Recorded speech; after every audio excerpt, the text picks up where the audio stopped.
Ayun guys, nasa bus ako, nasa may Tejero ko niyan. Nag-video ako sa sarili ko. Ayan. Robinson Tejero. Ayan. Papunta po ako ng Baclaran yan guys. Kasi mamimili tayo ng ating paninda. At yun, puti na lang at nakaupo naman ako dyan. Tagantay-antay pa kami ng pasahero. Kaya na-video-video muna ako. Ayan, ang mga siguro 30 minutes din kami nagantay dyan. Ayan, nasa biyahe na kami. Pakbo na yung bus. Pero dyan pa rin kami sa Robinson Tejero. Ayan. Binibidyohan ko yung mga view. Magaganda. Maganda kasi siya eh. Maliwanag at maganda pa ang kalangitan dyan. At traffic. Madami mga motorsiklo. Ayan, motorsiklo ba? Ayan, nakikisabay din yung aming bus na sinasakyan. Ayan, patawid na kami. Kasi nga, medyo matagal din pumunta ng ng Baclaran kasi yung biyahe nga, hindi naman siya dire-diretso ang biyahe gawa ng nagpipick up yan sila ng mga pasahero. At talagang 1 hour din ang ko dyan, ginugol para makarating sa Baclaran para makapamili. Ay si Ashira pala ay iniwan ko sa pinapasok ko yan siya kasi nga gawa ng maaga yung pasok nila, pang alas 6 yung pasok nila guys. Kaya pagpasok nila, malis na rin ako, papunta na ng Baclaran. At ang mamadali nga lang ako umuwi, halos lumilipad nga ako.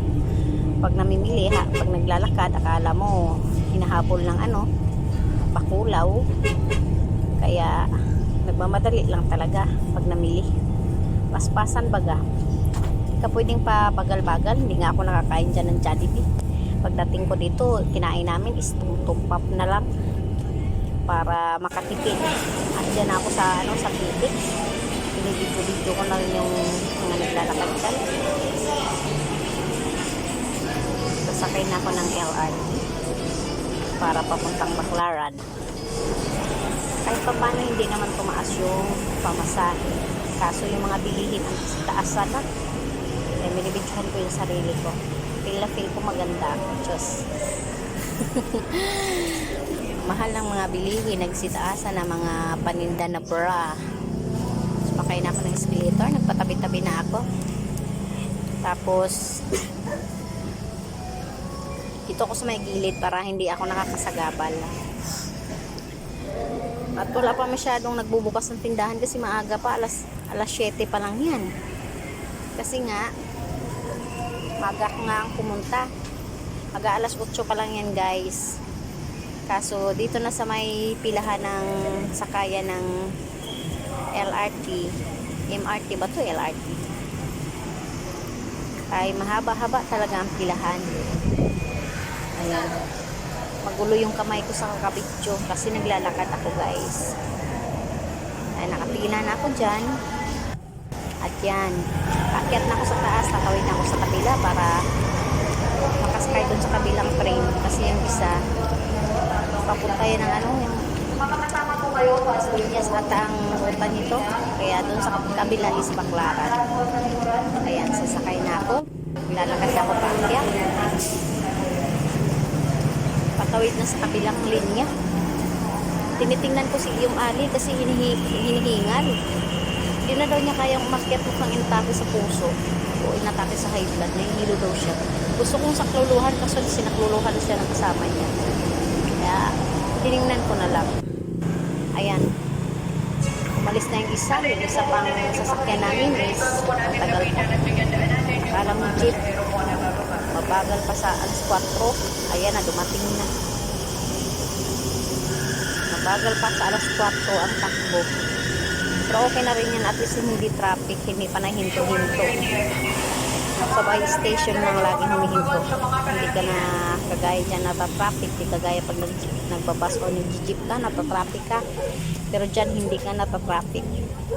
Dire-diretso kahit hindi naman ganun kabilisan ang takbo.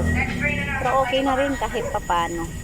Yan, siksikan kami papuntang Baclaran. Yung iba kasi papuntang Monumento, papuntang Sukat, papuntang Ang susunod na istasyon ay Yapo. Ayan. Mga kasambiyahe, Nakatayo ako dyan guys, hindi man lang ako ay nakaupo. matatagpuan sa Kasi gawa ng ang daming tao. Kasi pasukan na siguro yan sila kasi mga alas 7, mag-alas 8 na yan eh. Ng umaga. Buti na medyo maaga-aga akong dumating at hindi ganun ka-traffic. Kasi kung matraffic pa, wala na. Ayan, sinuksok ko na dyan. O, susuksok ko na yan guys para makalabas na ako. Kasi hahawi na yung isang barandilya. Ayan. Tapos naglalakad na ako, naghahanap na ako ng mabilihan ng aking face mask. At saka padyong. Sarap. Ayun, padyong na yun ngayon. Payong yan galing guys. Ayan, naglalakad ako. Dadaanan ko dyan ay Jollibee pero hindi ako kumain. Kasi nagmamadali nga ako para masundo ko agad sa Ashi. doon sa bilihan ko Kasi lang payo kay 11:20 ang uwian ni Ashira. Kaya halos lumilipad talaga ako dyan. Ayan, may Jollibee. May kumakain na sa Jollibee. Pero buti na lang, kumain ako ng kunti dito sa bahay. Ang aking ulam ay talong. Masarap ang ulam ko. Talong. Ayan, mga repair shop naman dito, mga cellphone repair. At mga damita naman andito na side. Ang likot ng aking camera kasi naghalos tatakbo na ako dyan kakamadali ng lakad. Halos itatakbo ko na yung sarili ko kaso nahihiya lang ako. Kasi baka mamaya pagtawanan nila ako at nagtatatakbo ako. Siyempre nagmamadali ako para pasundo ko agad sa Ashira.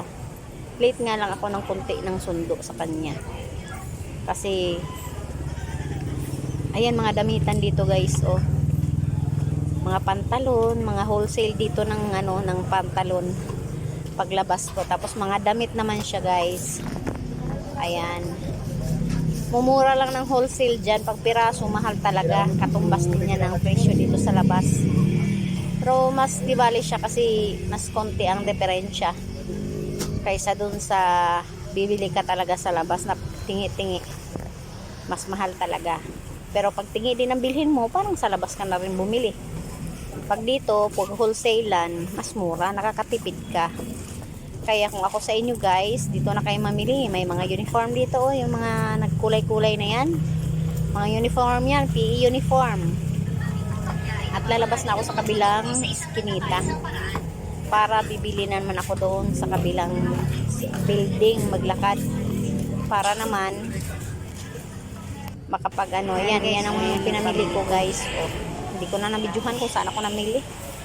Dito na ako, pauwi na rin naman ako. Hindi ko na nabidyohan kakamadali ko. Mag-isa lang ako niyan. Dito ko na alalang mag-video. Ayan pinamili ko.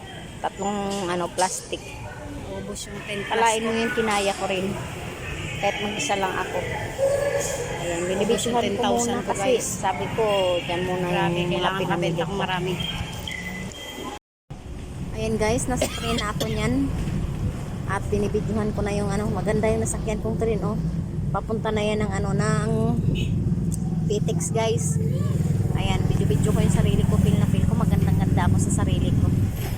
Ayan. Pawis na pawis pa ako niyan kaya mag-isa lang naman ako, laman lang ako kasamang magbitbit ng aking bagahe. Ayan, kunti lang ang sumasakay kasi nga pauwi kasi yan sa PTX. Ang papuntang Monumento or Quiapo, marami doon. O yan, grabe butol-butol talaga yung pawis ko guys. Tapos pagdating ko dito, binibidyohan ko yung daanan para makita nyo din kung ano dinadaanan ko. Nasa taas ako ng Kalawakan. Kalawakan, ayan. Binibidyohan ko yung mga kasama ko para makita nyo kung gaano kaganda ng tren. Ayan. Ayan, si Tatang bising-busy. Halos walang nakasakay. Nakaupo kahit humiga ka dyan, may hilata ka, pwede. Kaya wala ka namang kasabay. Kanya-kanya sila, kanya-kanya silang dot-dot sa kanilang cellphone. At yung isa nakatambit pa. Ayan, maganda yung nasakyan ko, malinis. Yung isa kasi siksikan kami kanina eh, para kami mga balot. Ayan. May kasalubong pa kaming tren. Oh. Bilis-bilis ng takbo. Ayan. Video ulit ako sa aking bit-bit. Nasa CR na po niyan, guys. Sa CR. Ayan, binibidyohan ko yung sarili ko kasi feel na feel ko sobrang liit ko na. Ang payat-payat ko na dyan. Ayan, aura-aura pa ako. Kita naman yung kiki ko. Hindi naman halata. Naka-pushcart pa ako niyan, guys. Naka-pushcart. Nakabuti na nakahagilap ako ng pushcart. Kaya hindi na ako nahirapang magtulak-tulak. Ayan, feel na feel ko. Galing ako abroad. Pero galing lang para akong baklaran. Ayan. Tulak-tulak ko na yung bagahe ko, guys. At marami talagang tao dyan sa Pitis kasi halos ano man talaga niya. Oh, feel na feel ko galing ako abroad, guys. Oh. Kasi nga, may patulak-tulak pa akong nalalaman dyan. Ayan. Tinutulak-tulak ko. Wala pang kain yan, guys. Medyo kumulo na yung tiyan ko sa gutom. Pero tinitiis ko kasi nga nagtitipid tayo. Wala pa tayong wala pa tayong binta. Kasi magbubukas pa ako ng tindahan pagkatapos niyan. Ayan, nasa bus na naman ako, guys. At nasa bus ako. Binibidyo ko na naman yan. Ayan, may sugo. Kailan di ako makapasok dyan sa sugo na yan. Pero hindi ko yan pinapangarap. Kasi hindi ko feel. Ayan, paliko na yan, guys. At kumulimlim na yung panahon. Tagbabadya na yung malakas na ulan. So, ayan. Ang dilim-dilim na ng paligid. Umahamog na siya. Ayan. Binibidyo-bidyo ko yan, guys. Kaya gusto ko makita yung view. At parang nakapunta na rin kayo. Punta na rin kasi kayo sa akong dinadaanan. Ayan, guys. Oh. Maganda naman talaga ang view ng ng Baklaran or just may Pitix yan, guys. Sa Pitix. Ayan, may train pa, guys. Oh. Ay, hindi pala yung train. Building pala yan. Walang dumaan na train yan. Nung nag-video ako, sayang. Hindi nyo nakita. Hindi nakita yung train. Yan sa taas na yan. Daanan niya ng train. Train tubusan. Ayan. Sa taas yan dumadaan. At dito kami sa Lili dadaan. Tapos biglang dumilim na, guys. Dumilim na. Paakyat na kami sa taas. Tapos kita ko na yung kalawakan. Ayan na yan, guys. Kalawakan na yan. Wow! Yan. Yung sa taas na yan, guys. Daanan talaga yun ng train. Ayan. Medyo maluwag kasi medyo maaga pa kasi wala pa masyadong traffic. Ayan, wala pa masyadong traffic. At delikado man yung pag na. Ang dilim na. Pumapatak-patak na dyan yung ulan, guys. Yan, guys, maya-maya bubuhos na yung malakas na ulan. Tutusin, maganda naman talaga yung daanan na yun, guys. Maluwag pa talaga. Halos kunti lang talaga dumadaan pag umaga. Hindi ganun ka-traffic. Kaso, hindi naman kasi yun hindi siya season day or pasukan day. Pasukan ko siya. Parang kunti lang talaga ang dumadaan. Kasi mahal kasi yung gasolina ngayon. Kaya nagtitipid na sila, guys, sa gasolina. Na lang po. Ganda talaga dito sa may, hindi ko alam kung anong lugar ito banda. Basta lagi akong dumadaan dito, hindi ko man lang alam kung anong lugar to. Pero dyan parang gusto niya yung bumuhos yung malakas na ulan. Kaya nagpapags-pags na siya, guys. Umaampo naman yung malakas-lakas na siya. Pero maganda talaga ang view dyan, guys. Parang siguro kung walang mga pusti, parang maganda yun kung nasa ibang bansa ka. Ayan. Ang lakas na talaga ng ulan. Nasa ilalim kami dumadaan, guys. Ulan, opo. Lakas kayo. Siya, Shira naman. Nasundo ko siya. 11:30 na. 11:30 na ko na siya nasundo. Kaya chinat ko na yung teacher niya na medyo malate ako ng sundo. Kasi 11:20 ang sunduan. Buti na abutan ko pa. Ayun, guys, dyan sa may Inlex. Oh, grabe ng ulan. Halos din na makita ang daan. Sa sobrang lakas ng ulan. Tuloy-tuloy talaga yan, guys.